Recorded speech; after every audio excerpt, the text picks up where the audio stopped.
Alright, welcome back. We're going to look at the creature cube that we're working on.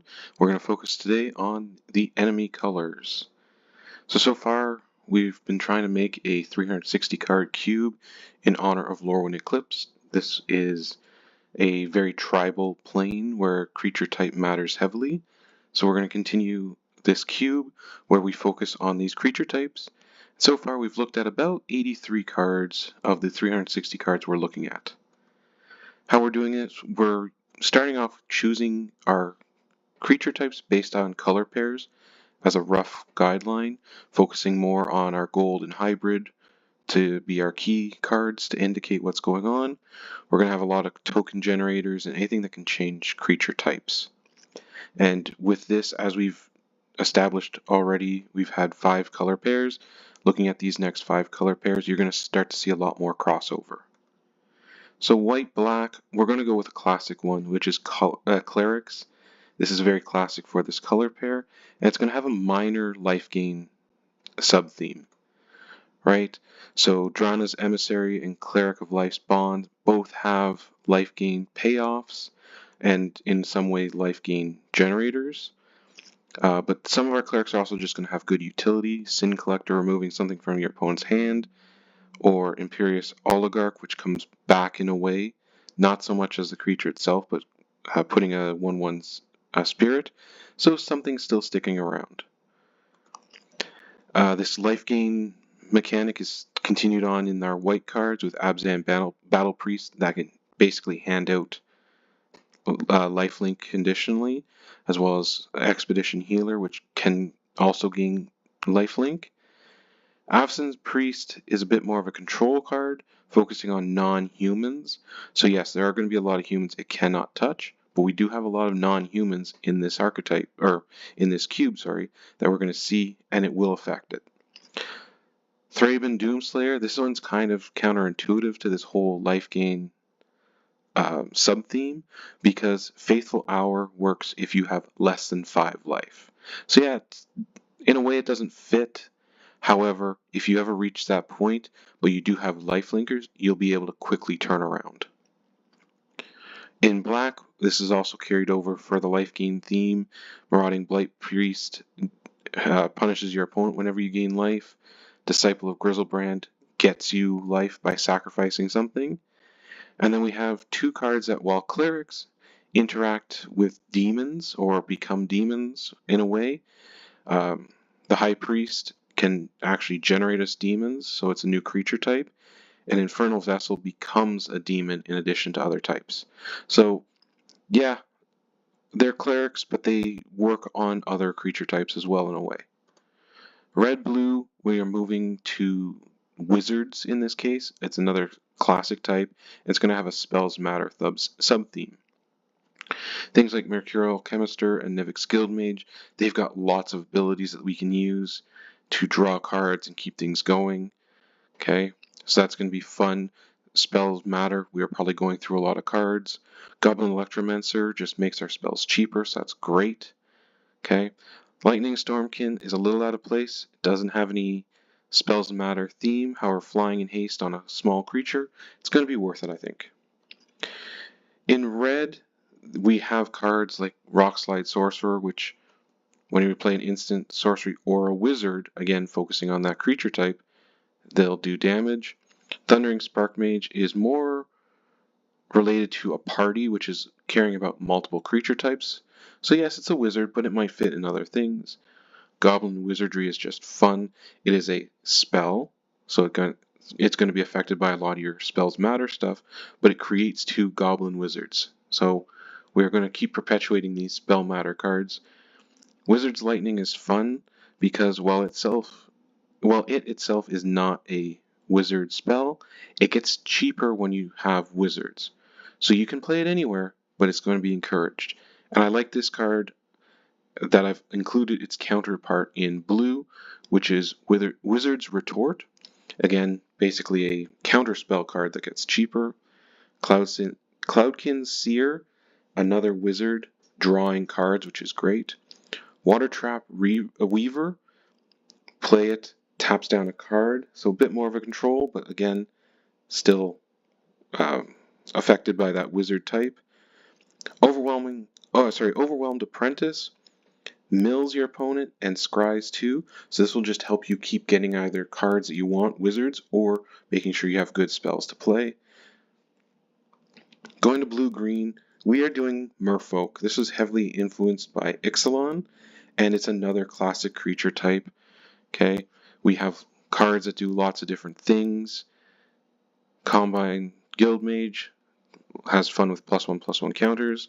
Gaia's Skyfolk, a little bit on the simple side, doesn't have too many abilities, it's just flying, but it's got two key types, or two creature types that are going to be key. Merfolk Soldier, bit of a splash, more of a surprise. And our Merfolk Mistbinder, this is going to be our lord for the set, or for this creature type. Could have gone with some other lords that are more well known. However, I wanted to keep this one in the blue-green just to tie it together. This creature type does actually show up quite a bit, so it does have a lot of different abilities depending on where these cards have been printed and when. So we have things like Merfolk Looter, which draws us a card, and the Entangler, which again cares about spells. Merfolk Secret Keeper, again, cares about spells, but is also a mill card. Well, sorry, less so cares about spells, it is a spell. River Darter seems a little weird because we haven't talked about dinosaurs yet, but you gotta remember all our changelings are technically dinosaurs, so it still works. And then in green, we have a bit more of a variety. We have some cards that do basically some evasion. We have cards that get stronger if you have other types. We have cards that produce creature types. Waker of the Wilds is a fun, just surprise one because it lets you create a potentially big elemental somewhere that your opponent might not see coming initially. Going for green-black, originally I wanted to do fungi and saplings. However, I realized there's not a lot of overlap. Sure, there are some good cards, and I would love to find a way to get Fungal Colossus into a cube, but it's not happening, I don't think. Instead, we're going with Elves, which is a classic Lorwyn type, and we have actually a lot of options for this. We've seen it on multiple Ravnica planes with the Golgari, so we have cards from there. Things like the Assassin give us Death Touch. Swarm Guildmage actually gives us some life gain as well as some evasion. Poison Tip Archer is great, especially if we have lots of creatures who are dying and it itself can kill creatures. Wardens of the Cycle is just another straight fun one, giving us some good creature types as well as some options for when creatures die. In green, it's a lot more of a variety of stuff, but we do have some ramp in a way. Glittermonger gets us tokens, Farhaven Elf gets us a basic land, but then we have cards that also care about our number of elves. Lissalana Huntsmaster allows us to produce more elf warriors, whereas Timberwatch Elf pumps our creatures based on the number of elves. Black is where things get a little different. It's a lot more, for lack of a better term, independent and aggro. Dusk Wielder has a boast ability that you can use to help change life totals. Infestation Sage is great because it can bring itself back in a way, not directly, but it creates an insect when it dies, so it replaces itself. And then black is where we're going to have two of our more interesting pump/removal spells. Pride of the Perfect is a classic anthem for elves, pumping your guys. However, Eyeblight Massacre is kind of a board wipe in a way, where it will do damage to non-elves.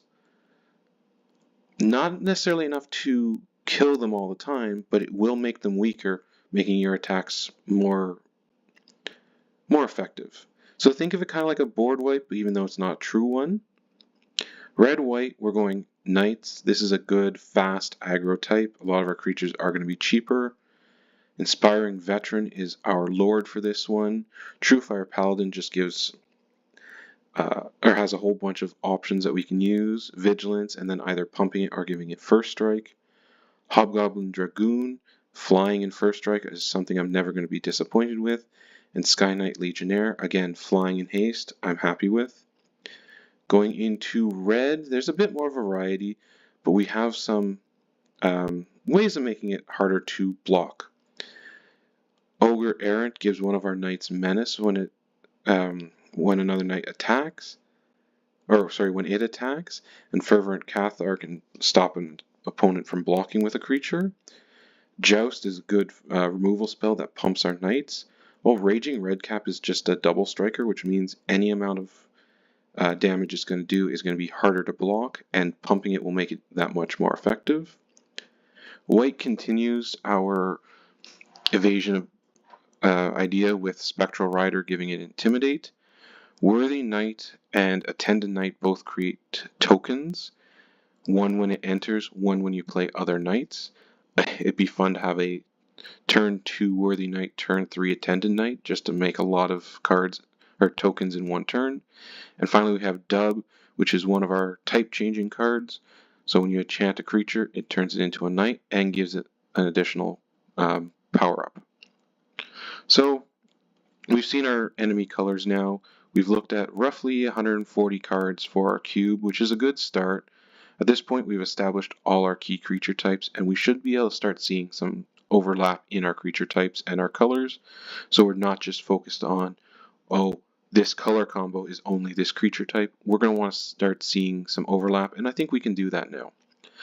For our next installment, we're going to be looking at our white cards, filling that out, and going from there. If you have any questions, please let me know down in the comments, and thanks for watching. Have a good one. Bye.